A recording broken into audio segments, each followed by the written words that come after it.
विजया एकादशी व्रत कथा। एक बार धर्मराज युधिष्ठिर द्वारिकाधीश भगवान श्री कृष्ण से कहते हैं, हे जनार्दन, फागुन मास के कृष्ण पक्ष की एकादशी का क्या नाम है तथा उसकी विधि क्या है?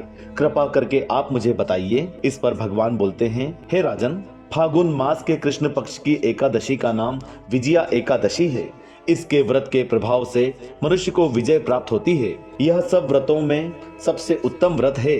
इस विजया एकादशी के महात्म्य के श्रवण और पठन से समस्त पाप नाश को प्राप्त हो जाते हैं। एक समय देवर्षि नारद जी ने जगत पिता ब्रह्मा जी से कहा, महाराज, आप मुझसे फागुन मास के कृष्ण पक्ष की एकादशी का विधान कहिए। तो ब्रह्मा जी कहने लगे, हे नारद, विजया एकादशी का व्रत पुराने तथा नए पापों का नाश करने वाला है। इस विजया एकादशी की विधि मैंने आज तक किसी से भी नहीं कही। यह समस्त मनुष्यों को विजय प्रदान करती है।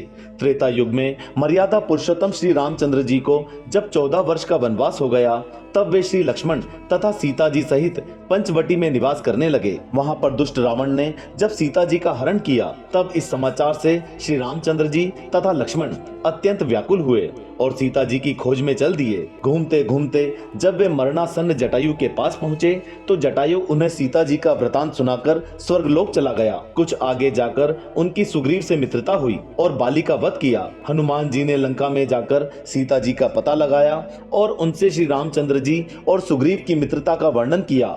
वहां से लौटकर हनुमान जी ने भगवान राम के पास आकर सब समाचार कहे। श्री रामचंद्र जी ने वानर सेना सहित सुग्रीव की संपत्ति से लंका को प्रस्थान किया। जब श्री रामचंद्र जी समुद्र से किनारे पहुंचे, तब उन्होंने मगरमच्छ आदि से युक्त उस अगाध समुद्र को देखकर लक्ष्मण जी से कहा, इस समुद्र को हम किस प्रकार से पार करेंगे? श्री लक्ष्मण ने कहा, हे पुराण पुरुषोत्तम, आप आदि पुरुष हैं, सब कुछ जानते हैं। यहाँ से आधा योजन दूरी पर कुमारी द्वीप में वग्दाल्भ नाम के मुनि रहते हैं। उन्होंने अनेक ब्रह्मा देखे हैं। आप उनके पास जाकर इसका उपाय पूछिए। लक्ष्मण जी के इस प्रकार के वचन सुनकर श्री रामचंद्र जी वग्दाल्भ ऋषि के पास गए और उनको प्रणाम करके बैठ गए। मुनि ने भी उनको मनुष्य रूप धारण किए हुए पुराण पुरुषोत्तम समझकर उनसे पूछा, हे राम, आपका आना कैसे हुआ? श्री रामचंद्र जी कहने लगे, हे ऋषि, मैं अपनी सेना सहित यहाँ आया हूँ और राक्षसों को जीतने के लिए लंका जा रहा हूँ। आप कृपा करके समुद्र पार करने का कोई उपाय बताइए। मैं इसी कारण आपके पास आया हूँ।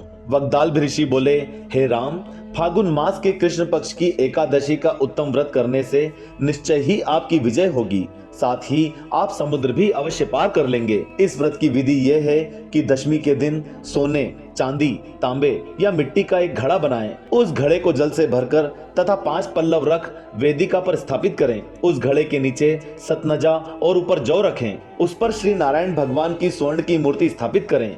एकादशी के दिन स्नान आदि से निवृत्त होकर धूप, दीप, नैवेद्य, नारियल आदि से भगवान की पूजा करें। तत्पश्चात घड़े के सामने बैठकर दिन व्यतीत करें और रात्रि को भी उसी प्रकार बैठे रहकर जागरण करें। द्वादशी के दिन नित्य नियम से निवृत्त होकर उस घड़े को ब्राह्मण को दे दें। हे राम, यदि तुम भी इस व्रत को सेनापतियों सहित करोगे तो तुम्हारी विजय अवश्य होगी। श्री रामचंद्र जी ने ऋषि के कथनानुसार इस व्रत को किया और इसके प्रभाव से दैत्यों पर विजय पाई। अतः हे राजन, जो कोई मनुष्य विधि पूर्वक इस व्रत को करेगा, दोनों लोकों में उसकी विजय अवश्य होगी। श्री ब्रह्मा जी ने नारद से कहा था, हे पुत्र, जो कोई इस व्रत के महात्म्य को पढ़ता या सुनता है, उसको वाजपेयी यज्ञ का फल प्राप्त होता है। भाइयों और बहनों, ये थी विजया एकादशी की व्रत कथा। आशा करते हैं आपको ये व्रत कथा पसंद आई होगी। अगर पसंद आई हो तो वीडियो को लाइक करके ज्यादा से ज्यादा भक्तजनों के साथ शेयर करें। नए लोग चैनल को सब्सक्राइब कर घंटी वाला निशान अवश्य दबाएं। जय श्री कृष्ण।